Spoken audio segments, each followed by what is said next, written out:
Hello,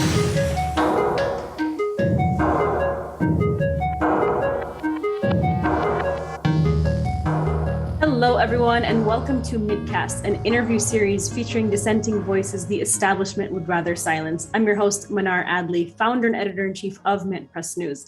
Now, to help us continue these interviews, we invite you to become a member of our Patreon, which we will link to the video below. And as an independent watchdog media outlet that exposes the corruption of the ruling class and the ongoing attacks on our civil liberties, we are facing major censorship and shadow banning by social media tech giants. And that's why we asked you to share our videos, okay? So today we're joined by Vanessa Beeley, an independent investigative journalist and war correspondent based in Damascus, Syria, to help us get up to speed with the war in Syria that was once the focus of mainstream coverage as it pushed a humanitarian interventionist narrative. Vanessa, thank you so much for joining us today. Hi, Mnar. It's great to be back on with you. So you recently published an analysis with RT looking at what's taking place in the city of Daraa, which has been referred to within the mainstream corporate media as the cradle of the Syrian revolution. But today it actually has been liberated by the Syrian Army. But as you have, and MintPress has reported nearly a decade ago, Daraa was actually the touchpaper lit by hardline Libyan mercenaries imported into Syria prior to the revolution that took place the uprising in 2011. Now, these mercenaries, as we reported and you have been reporting, have literally been trained and armed to the T by the CIA, by MI6, alongside Saudi intelligence. So, talk to us about what's taking place in Daraa today and give us a little bit of a history of Daraa and how it's symbolic to the entire peace process that's taking place inside Syria, that's basically seeing more alliances between these armed groups with the Syrian government. Yeah, I mean, Daraa, as you rightly say, was described by Western media at the height of its fervor to topple the Syrian government as the cradle of in inverted commas, the revolution. As you rightly say, of course, that so-called revolution was very much power multiplied by Libyan mercenaries, Libyan weapons that had been funneled into Syria prior to 2011 in preparation for this CIA MI6 engineered coup d'etat. And actually, I've just finished a 75-year timeline of CIA interventions and interference alongside MI6 in Syria. So even going back to 1946, I started when the CIA has run black ops in Syria to topple various successive Syrian governments, particularly those, of course, that don't comply with American neocolonialist policy or that threaten Israeli Zionist security in the region. So in a sense, this 2011 10-year war is nothing new. It's just another CIA intervention that has been a lot more protracted, a lot more bloody. It has, of course, involved multiple nations vying for influence and power over Syria, because Syria is effectively the economic hub of the Middle East, and then sort of radiating out into further global circles, let's say. And that's why influence over Syria is so important. And Daraa, as I explained in the article, is really at the center of that entire vortex. Why? Because the pipeline that is now being discussed, which will run from Egypt through Jordan, through Syria and into Lebanon, runs directly through the southern territories of Daraa, which explains why Daraa and, let's say, the other resource-rich areas were the primary target for the US coalition proxies at the beginning of the regime change operations in 2011. So therefore, I wouldn't call it the liberation of Daraa. What I would call it, because Daraa really was liberated effectively from the armed groups in 2018, when Russia intervened to broker a peace deal. And Russia effectively at that point took the armed groups, the ones that were not bused to Idlib to fight alongside the more extremist groups like al-Qaeda, for example. But the Syrian militants and mercenaries who stayed behind in Daraa were brought under Russian control. However, that was largely unsuccessful because those armed groups, and actually in July 2018, I kind of by accident met one of the leaders of those armed groups who told me quite clearly that they would continue in their campaign to topple the Syrian government, that they were not going to, even though they had given up their heavy weapons, they had maintained control over their light weapons and they were going to use them. And so from that was Adham al-Karad, right? Yeah, that's right. Yeah. He was a commander of the engineering and missile division of the Free Syrian Army. Yeah, and basically, you know, he was responsible for manufacturing some of the most deadly weapons that were used against civilian targets and military targets during the occupation of areas of the city of Daraa by these armed groups.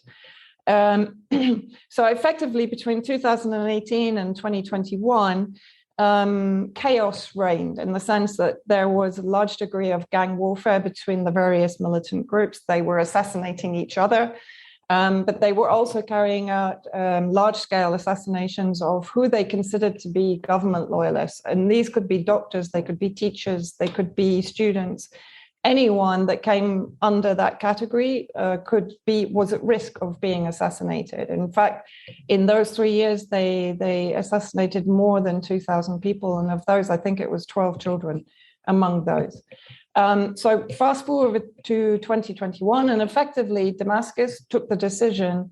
And in my view, this decision was taken without discussion with Russia, which for me is a very important point, because this means that despite the assistance that Russia has given to Syria, and despite the Western media portrayal of Russian role as being another imperialist power interfering inside Syria, what this demonstrates is that Damascus has maintained its sovereignty. It's maintained the sovereignty of Syria. It is still taking decisions that benefit Syria and that are not necessarily in accordance with Russia's wishes.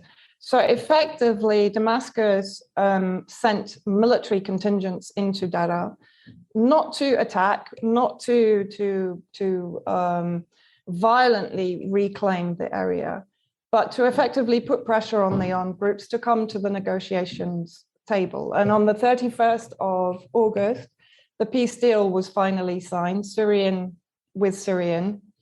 And at this point, I visited the areas. The wall that used to separate Daraa al-Balad, which was the hub of the armed group occupation, from the rest of the city was torn down.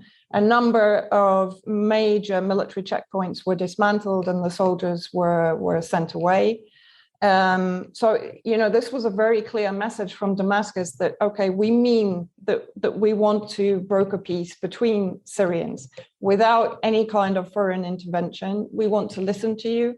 We want to hear whatever grievances you have against the government. We are not going to arrest you. We're not going to punish you for having been in opposition to the government or even having taken up arms. And many of these armed groups committed terrible massacres, both of civilian and military targets. And when I visited, this is very indicative of what has gone on throughout Syria. And of course, it's something that is not reported in Western media. I saw effectively the 16th division, which is under the direct control of the president of Syria, President Assad, negotiating and speaking to farmers and to civilians in areas of the countryside as they were combing those areas for weapons and inspecting farms. And what I noted very clearly was nobody was afraid of being photographed by me. Nobody was afraid to talk to me. people were able to speak freely to me about anything they wanted to talk to me about. And this is very much the nature of the whole peace processes across Syria. And something, as I said, that is totally ignored in Western media is that President Assad believes you have to break that cycle of, let's say, incentivized hate. But of course, many of these armed factions come from the Muslim Brotherhood sectors of society that have, since the 1940s, been weaponized against successive Syrian governments.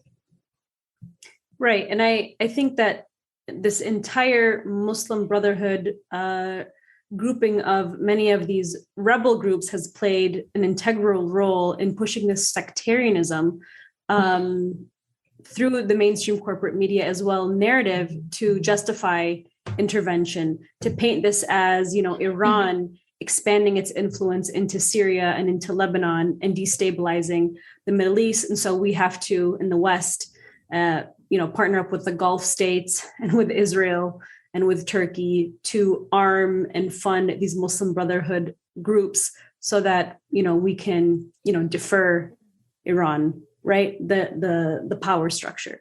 And so I want to talk about, I would like you to talk more about this pipeline that is being used to bring oil and gas from Egypt. Today, Lebanon is facing a major energy crisis. And most recently, Hezbollah was able to bring in, some, oil and gas from Iran, completely going against the sanctions. So how does this pipeline play a role in the geopolitics of the region? I mean, it's had a tremendous effect. As I said, the reason that Daraa was occupied was to have control over this pipeline. And of course, when you also have to remember that Lebanon is currently under US occupation. The UK itself, according to recently leaked UK Foreign Office documents, has been infiltrating security structures and institutions, army, military. It's erected watchtowers on the Lebanese-Syrian border, which violates all kind of international law. It can't actually do that. It shouldn't be able to do that. And so Lebanon, has been really the center of another power struggle, if you like, which of course is in order to further punish Syria, to further control and to try and push back against the Iranian influence, as you said, in the region. So when Hezbollah negotiated the supply of fuel through Syria into Lebanon to ease the fuel and energy crisis in Lebanon, of course, the United States can't stand this, because it doesn't want the Lebanese people to see Hezbollah, that is designated a terrorist organization by the US, as the savior of Lebanon. So at this point, and this was immediately also after the reclamation, as I call it, of Daraa, the US ambassador, so not Joe Biden, the US ambassador agreed to partially lift sanctions on Syria, which demonstrates the hypocrisy of US sanctions, because they can rapidly be lifted when America needs to, of course, not to actually save lives or to enable people to be fed or to receive medical care. But no, when America has need for fuel or energy or resources, it can partially lift the sanctions in order to allow the supply of gas and fuel from Egypt, as I said, through Jordan, through Syria, and into northern Lebanon to Tripoli. And there is a need, I think, to restore part of the pipeline, which I think is valued. The restoration cost is around 500 million from memory. And so, it's kind of, I guess in the US action, it's suggested that maybe the US will take some part in that actual restoration project. And of course, what this did then was to have a kind of domino effect. Once Daraa was back under the protection of Damascus, and it reintegrated into Syria as a whole, without any kind of foreign power intervention.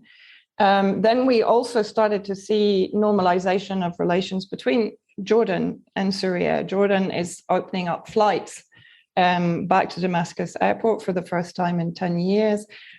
Syrian officials were involved in the meeting about the fuel pipeline alongside Egypt, Jordan, and Lebanon. And now we have the UAE also. President Assad spoke to them yesterday, I believe, again about normalizing relations and looking at investment into Syria. So effectively, for me, the Daraa situation being resolved has kind of had a domino effect. And what we're actually seeing also in the media is this gritted teeth normalization of relations with Assad. You know, we're seeing in Newsweek, in The Guardian, Foreign Policy. Even Charles Lister is kind of, I keep having this image of like. Do you want me to read the headlines that we have? Collected a couple here. So Charles Lister, who's a senior fellow and director of the Syria and counterterrorism and extremism, programs at the Middle East Institute, which is literally funded by Saudi Arabia and Qatar. Right? He has been such a staunch, humanitarian interventionist. I mean, I believe he created the 70,000 moderates, for heaven's sake. Yeah, well, I was going to say he actually met with a lot of these rebels, right?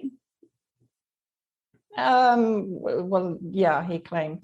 But I mean, he was the one who effectively set off the whole thing of there's 70,000 moderate rebels inside Syria, which was picked up by then Tory party Prime Minister David Cameron, and that whole kind of myth just underpinned the narratives for years. Exacerbate, just how many of these rebels exist. Exactly. Well, his article in Foreign Policy, his title was Biden's Inaction on Syria Risks Normalizing Assad and His Crimes. And then we have something from Newsweek here that, we were looking at.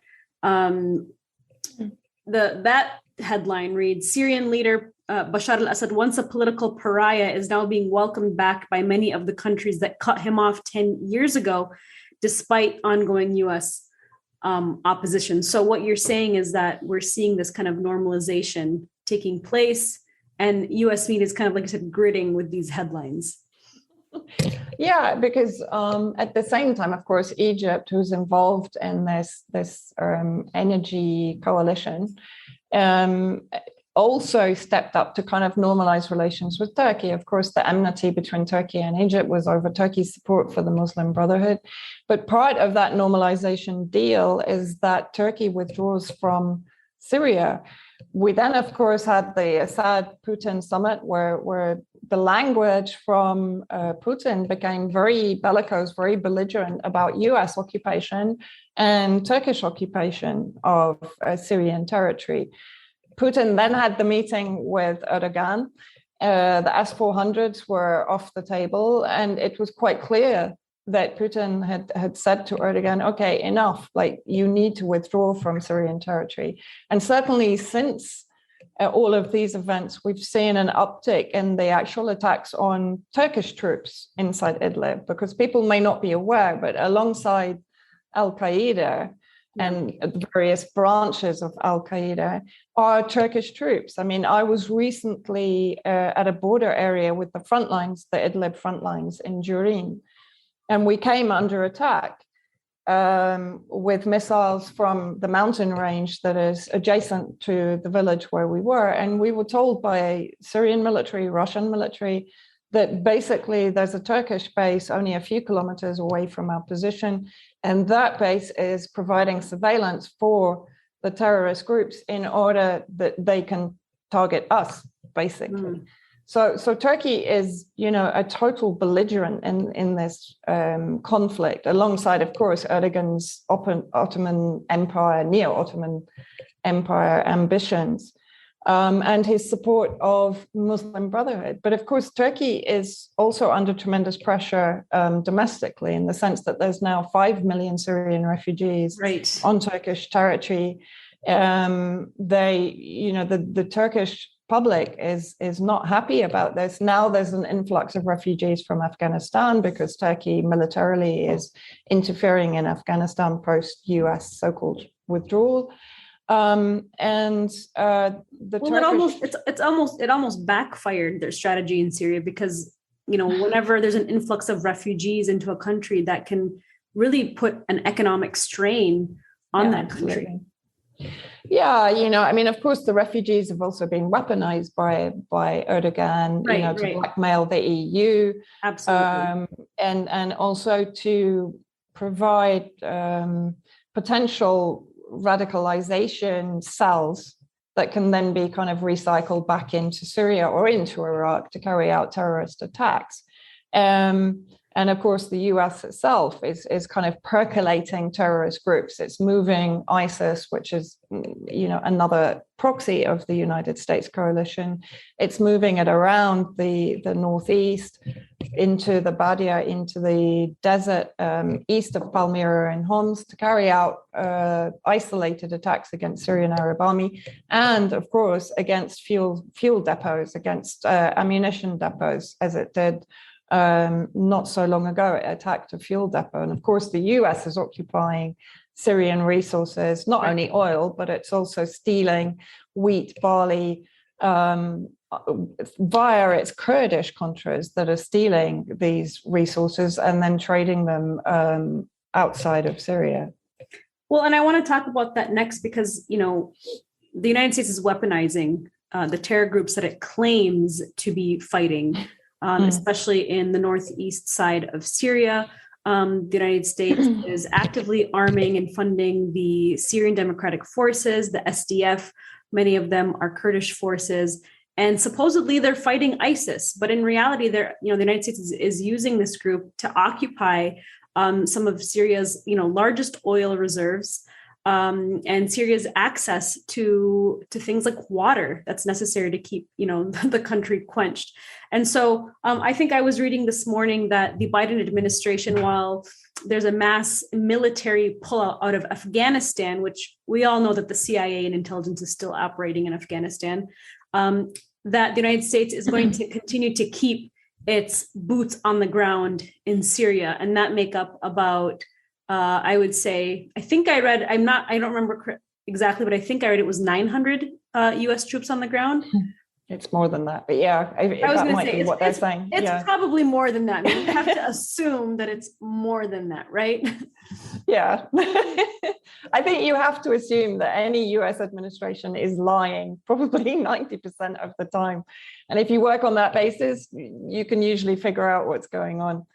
We can't trust what they're saying about their motives and their agenda in that region, because we know that when the SDF occupied this area with the backing of the United States, the northeast of Syria, Arab Syrians were basically ethnically cleansed from this area, and the United States actually used white phosphorus. They used chemical weapons on civilians in this area in its fight against ISIS. So, talk to us about what's happening in the northeast of Syria. With the SDF and the US occupation there? Well, effectively, as I said, the US, as you rightly said, is using ISIS as another proxy. I mean, this isn't something new. John Kerry in 2016 admitted this pretty much in a closed session in the UN, which has been documented. I think it was by the New York Times actually released the recordings or the transcript of that discussion. So the US is effectively using ISIS as what the RAND paper calls for swarming exercises. So for isolated attacks, as I said, but they're moving ISIS around. Even helicopters are coming in and picking up ISIS, taking them to Iraq. And of course, we can't forget that ISIS has taken responsibility for the attacks on Iraqi electrical power stations. So this is all part of the campaign to bring these countries to their knees, to deprive them of resources, to deprive them of energy, to deprive them of warmth in the winter, of air conditioning in the summer, to make their lives as miserable as possible, basically. And so ISIS has been re-infiltrated, if you like, into, as I said, the Badia area, the the desert to the east of Palmyra and Homs, which is a vast area. And from there, they are basically working underground. They're laying IEDs in the main road from Daraa, for example, down to Homs and Damascus. So they're targeting fuel convoys, military convoys, civilian convoys. And the ISIS holding camp, the biggest one, Al-Hol, which is in the northeast. The UK is now paying to expand this camp. So to bring even more ISIS fighters into this area. And of course, we know what happens when you have terrorist groups inside a large holding camp. You have breakouts, right?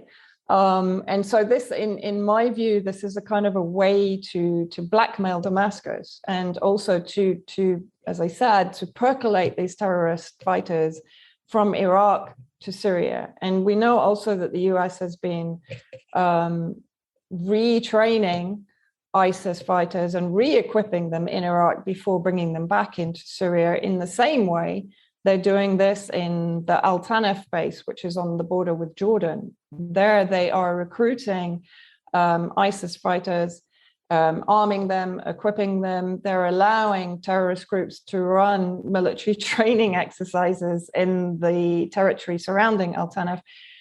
There is a 55-kilometer exclusion zone, so Russian and Syrian military can't enter that zone around the Tanf area. Rukban refugee camp, which is close to Al-Tanf, which they use constantly as another humanitarian narrative against the Syrian government, that's actually under the control of the US. It's another recruitment center for armed groups, and it's receiving weapons and equipment from Jordan into the camp. So, the US is heavily embedded in the Northeast, and it's going to be hard to prize its presence out of Syria in those areas. The other thing, of course, is that Israel has recently, in the last two attacks, it started to use Tanf as a launch base, as a launch pad for its attacks on the eastern desert area, the east of Palmyra and Homs. And what that led us to, of course, was yesterday, the terrorist attack in Damascus, where bombs were placed. We think bombs were placed on the underneath of a bus that was taking 14 civilians. Of course, it's been reported in Western media as being military, but actually they were civilians that were working in military institutions. 14 civilians were killed at around 5 a.m. in the morning. Now, if this had been 1 hour later, this is probably the busiest intersection in Damascus, President Bridge. It's where everyone comes to catch their bus or to catch their car or to pick up the service, the little kind of vans that carry people in groups to different areas of Damascus. So an hour later, this would have been packed with families and with students. So, I mean, this is horrific. And as I said to you before we started, this attack comes at a point where the Syrian people are really starting to recover and really starting to feel that the terrorist threat is over. And as a friend of mine said to me today, she said, now we realize that the terrorist cells are among us, and it makes us feel we can't trust anyone. And of course, this is deliberate. The timing is deliberate. Seems like it's because of all the normalization that's taking place. Is that how you interpret it as well? Yeah, absolutely. And of course, it's British special forces in the south of Syria that have been training the armed groups in the use of IED. We know this. There's various reports on this and various admissions from the Ministry of Defence in the UK. But in March 2020, an SAS operative was flown from southern Syria to Jordan after he'd been injured in an IED attack, presumably as he was either training or helping the armed groups to lay the IEDs. And at the same time, of course, Israel fairly recently, I can't remember the exact date, it targeted Iranian and Hezbollah military, again, east of Palmyra, and it killed quite a large number with a missile launch from Tanf, as I said. So now we've had retaliation against that. 3 drones from Iraq and 2 from Syria targeted Tanf yesterday. causing some damage. Of course, the US is playing it down. There were no casualties. There was no damage. Reports from Syria kind of counter that. So I guess if you take something in the middle, but this is a precedent. This is the first time that let's say the Allied Command Center has actually agreed on retaliation against the US, against Tanaf base. So there's a number of things that are going on at the moment that suggest there is a sort of an escalation in the actual direct confrontation between Israel and Iran. If Israel is now of course, it's always used the Iranian presence and the Hezbollah presence in Syria as an excuse for targeting Syrian air bases, Syrian installations, right? But now it appears to be more transparent that Israel is deliberately targeting Iranian military, Hezbollah military that are fighting ISIS, that is being implanted in that area by the US coalition. And now there is a direct retaliation from Iraq, from Hashd al-Shabi, which are... Vanessa, you cut off a little bit.